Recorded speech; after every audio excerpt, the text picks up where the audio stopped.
Betul, Dede? Bagaimana ceritanya? Bisa saudara cerita? Bagaimana ceritanya Dede sampai bisa bercerita tentang adanya pelemparan palang-palang itu? Saya tanya dulu biar berurut ya. Kamu kerja di mana, Dede? Cucian mobil, Pak.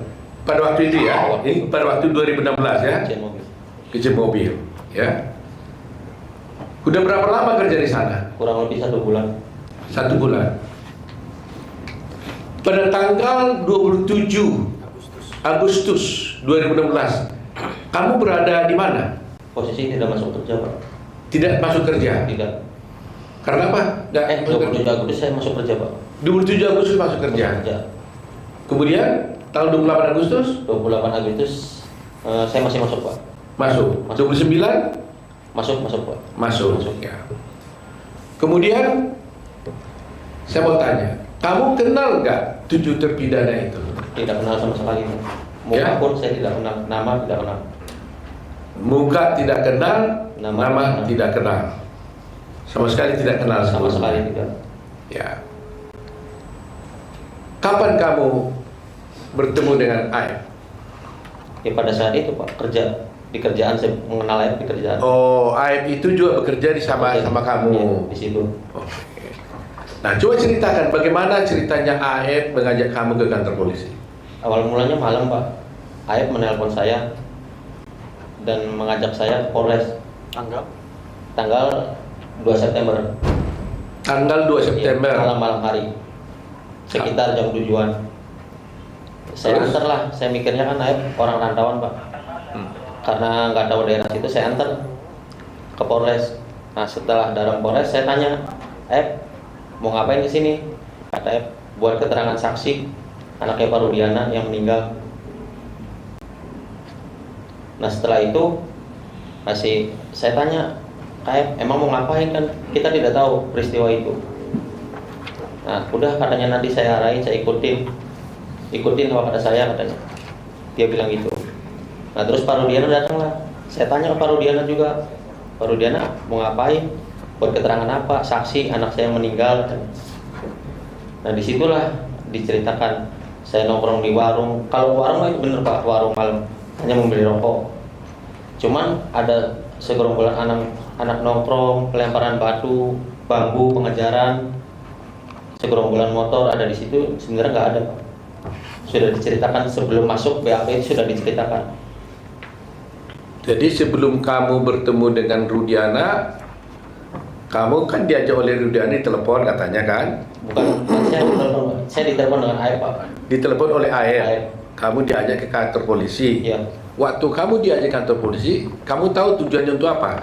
Belum tahu, Pak. Saya nanyanya pas sudah masuk ke Polres, Pak, di dalam. Apa katanya waktu kamu diajak ke kantor polisi? Ya, saya tanya pas di dalam, mau ngapain ke sini? Buat jadi saksi anaknya Pak Rudiana. Enggak, sebelum.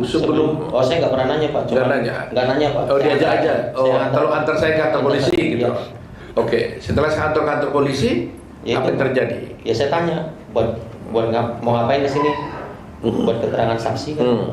Saksi siapa? Pak Rudiana yang anaknya meninggal. Oh, itu kata Aep. Iya. Ya.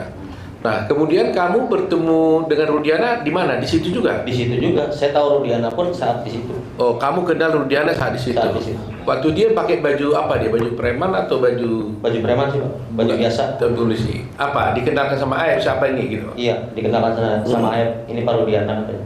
Nah, dikasih tahu ini Pak Kasih tahu Rudiana, sama Aep. ini Pak Rudiana. apa lagi? Bapaknya Eki. Aep. Diberitahu nggak dia polisi?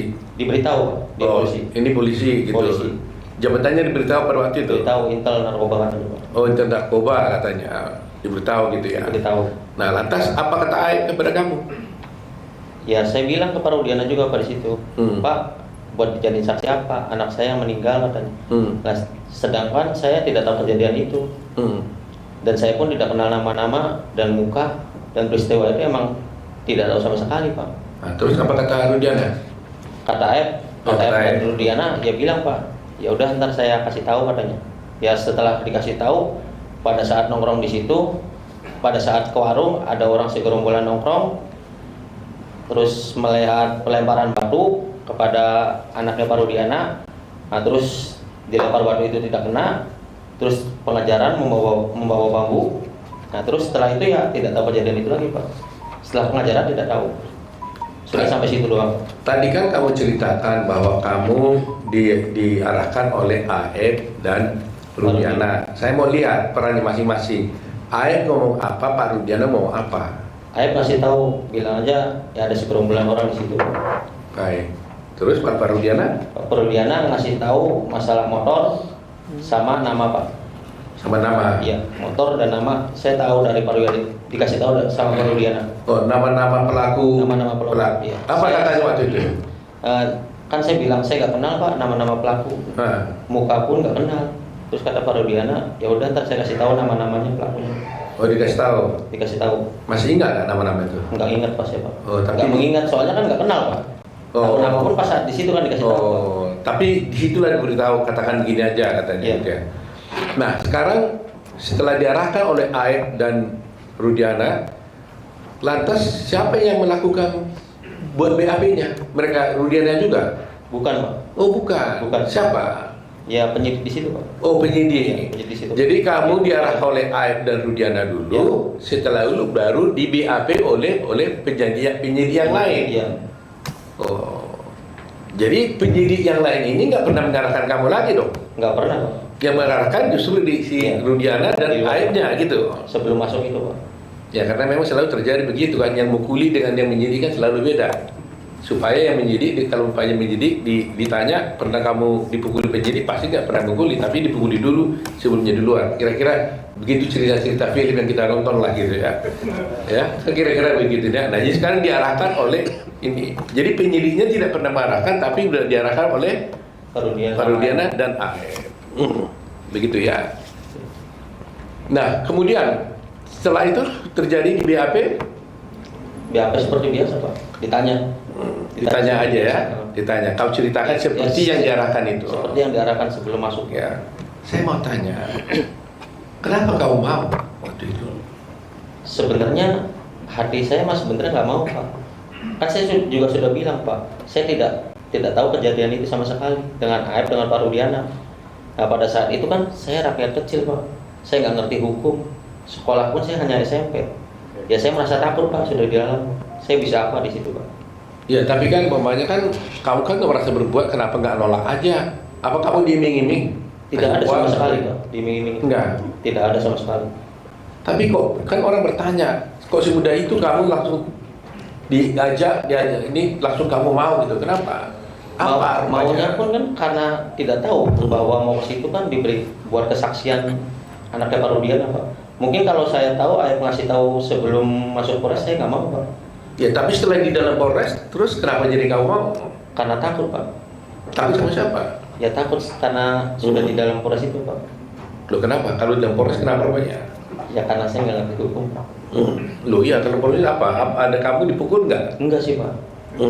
Apa karena Pak Rudiana polisi gitu? Nah iya, bisa jadi Pak. Oh jangan bisa jadi, yang benarnya gimana?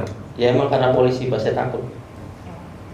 Jadi berarti kamu merasa takut? Iya, merasa takut. Karena sudah berada di kantor polisi? Iya. Karena kamu diminta oleh Pak Rudiana yang polisi? Iya. Kamu ikutin aja? Iya.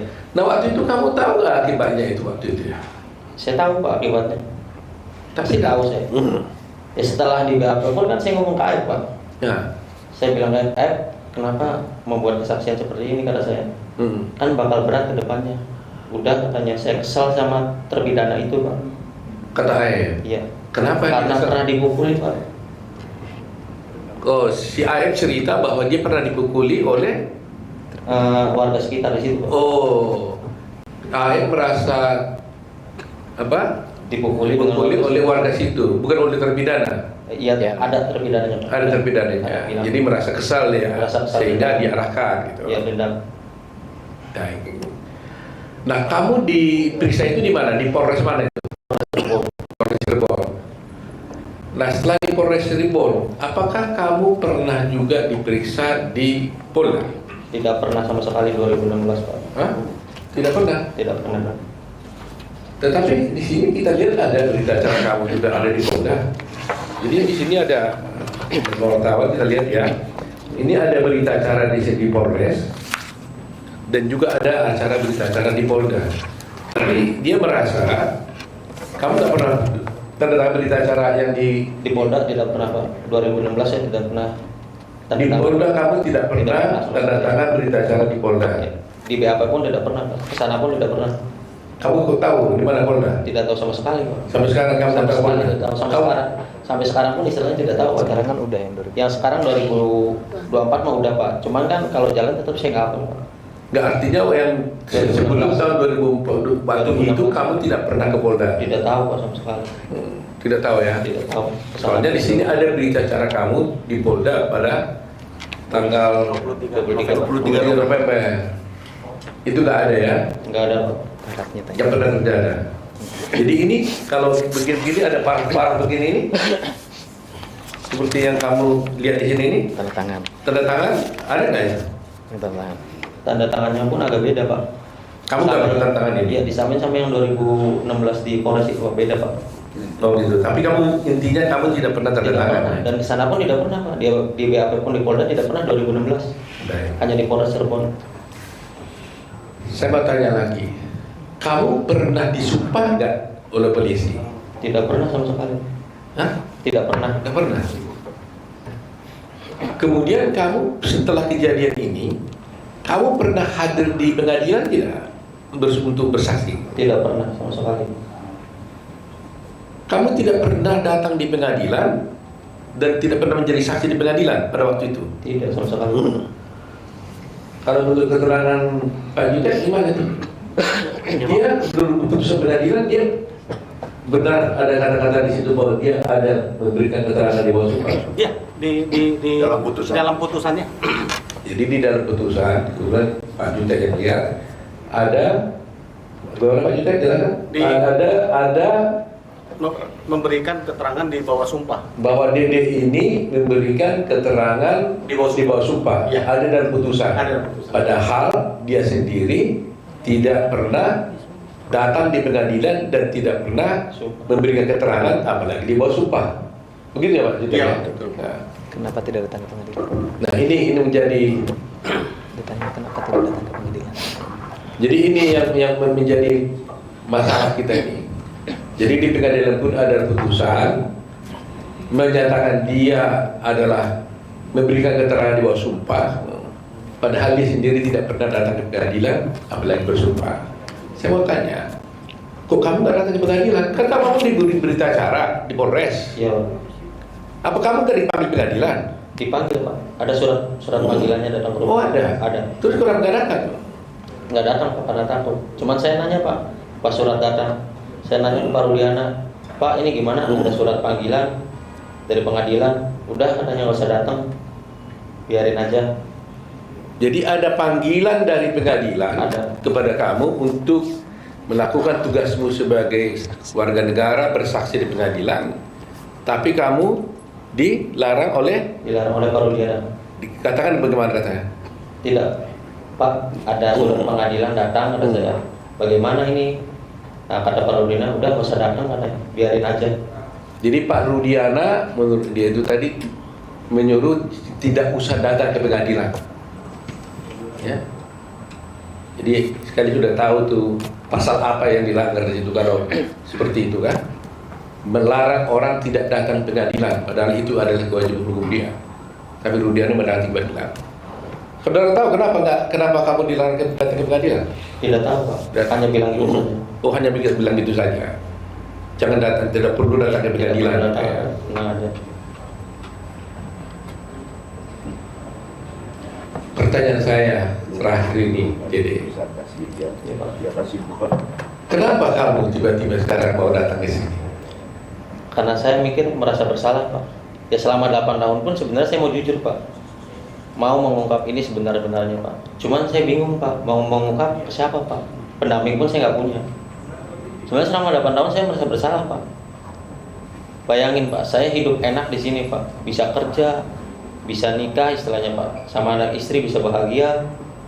Sedangkan dia di penjara seumur hidup Pak. Saya merasa berdosa Pak, selama 8 tahun. Merasa Pak. Nah, saya putuskan kemarin Pak. Seminggu sebelum saya bertemu Kang Deddy, saya putuskan benar-benar Pak. Tekad saya harus bulat, saya harus nerima resikonya. Apapun resikonya, entah ada hukuman buat saya terima Pak. Siapa yang menghubungi kamu datang ke Pak Dede? Inisiatif kamu sendiri atau gimana? Inisiatif saya sendiri Pak, tapi rundingan sama keluarga Pak. Teteh dulu. Oh, jadi setelah lihat viral-viral begini, kamu rundingan sama keluarga? Rundingan sama keluarga. Apa? Gimana rundingannya? Ya, Coba cerita. Teteh Pak, sebelum 3 bulan setengah viral itu Pak, Teteh pernah bilang Pak, Dek, apa datang aja ke Pak Dedita? Kata saya bilang, nanti aja lah, karena saya belum siap Pak. Masih takut dan bingung kehilangan pekerjaan Pak. Nah terus setelah dorong keluarga dorong terus, nah seminggu sebelum ke Pak Dedi, nah, tekad saya bulatin, fisik saya kuatin, saya bilang malam itu juga jam 11, saya bilang udah kontak Pak Dedi ke Instagram. Cuman tidak direspon Pak. Terus? Baru saya ke TikTok Ferry. Terus? Ke TikTok Ferry, Teteh tuh suruh ke TikTok Ferry, terus direspon alhamdulillah Pak. Oh. Jadi teman-teman wartawan sudah lihat di sini, yang menghubungi Kang Dedi ini adalah dia. Kita tidak mencari-cari, tidak bertemu menemukan Dede. Dede sendiri yang berunding dengan keluarganya merasa bersalah dan akhirnya datang menemui Kang Dedi dengan Dede membawa ke sini. Pokoknya saya tegaskan, intinya saya keluar itu bukan dicari dengan Pak Dedi, bukan ada yang dari luar menyuruh saya, karena ini inisiatif saya sendiri merasa bersalah, dan keluarga ada dorongan dari keluarga, udah selebihnya nggak ada lagi.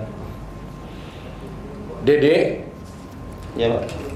kamu kan tadi mengaku sudah bersalah melakukan memberikan keterangan palsu dulu atas arahan daripada Aep dan juga Rudiana. Ya, kita juga pernah melaporkan kamu juga. Ya Pak. Iya kan? Tapi sekarang kamu datang mengaku bersalah. Kamu tahu risikonya ini buat kamu. Tahu Pak, sangat tahu resikonya.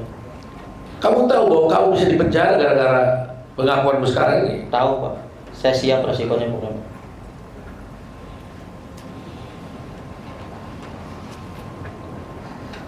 7 orang ini di dalam penjara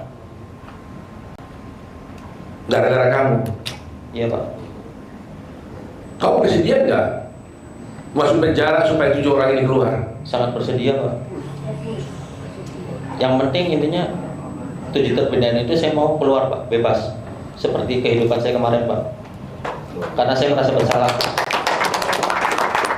Meskipun kamu masuk penjara, Siap Pak. Meskipun saya masuk penjara menggantikan 7 terpidana itu, saya siap Pak. jadi kamu siap 7 orang keluar, kamu masuk penjara Siap, sangat siap Pak. karena kamu merasa bahwa mereka masuk penjara gara-gara kamu. Bukan saya Pak.